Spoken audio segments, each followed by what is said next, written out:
On va parler d'un verset dans lequel Allah nous donne une définition simple de la bonté. Et on va voir que c'est un mélange de deux choses, des rituels et de l'éthique, et ces deux aspects de notre religion qui sont censés se complémenter, mais on a souvent tendance à trop pencher d'un côté ou de l'autre. D'un côté, certains sont très pointilleux sur les rituels et sur les règles, ils vérifient les ingrédients de tout ce qu'ils mangent et les gestes de leur prière sont réglés au millimètre, mais à côté de ça, ils peuvent avoir un comportement horrible avec leur famille. Ils se sont concentrés sur les rituels et ont délaissé l'éthique. Et en réaction à ça, certains disent qu'il suffit d'être une bonne personne et d'avoir un bon cœur, et que le fait de prier 5 fois par jour à des heures bien précises ne sert pas à grand chose. Et ces deux extrêmes sont historiquement représentés par les juifs et les chrétiens. Les juifs étaient très pointueux sur les rituels et les règles, et ils ont perdu l'âme de l'adoration et la dimension éthique de la religion. Et en réaction, les chrétiens ont tout misé sur l'amour et la bonté, et ils ont totalement délaissé la loi. Ils considèrent que Jésus a payé pour leurs péchés et qu'ils n'ont donc plus à suivre une quelconque loi. Mais dans ce verset, Allah nous donne sa définition de la bonté. Il commence en disant « La bonté ne consiste pas seulement à tourner vos visages vers le levant ou le couchant ». Et ici, il fait référence à la direction de la prière qui était passée de Jérusalem à la Mecque. Se tourner dans la bonne direction pour prier est donc un rituel important.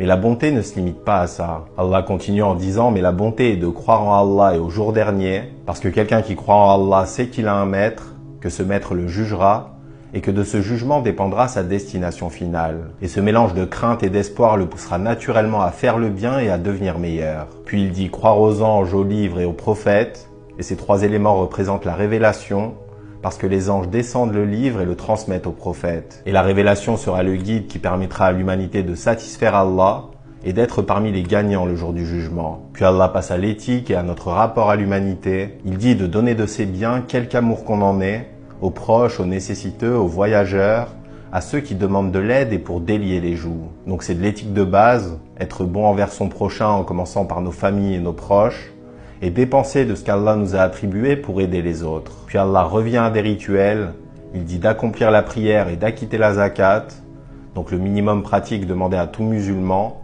prier 5 fois par jour et donner l'impôt obligatoire. Puis il repasse à de l'éthique, il dit « et ceux qui remplissent leurs engagements quand ils se sont engagés ». Donc honorer tout type d'engagement, que ce soit vis-à-vis d'Allah ou vis-à-vis des gens. Le fait d'adorer Allah est un engagement qu'on prend envers lui, mais ton contrat de travail est aussi un engagement.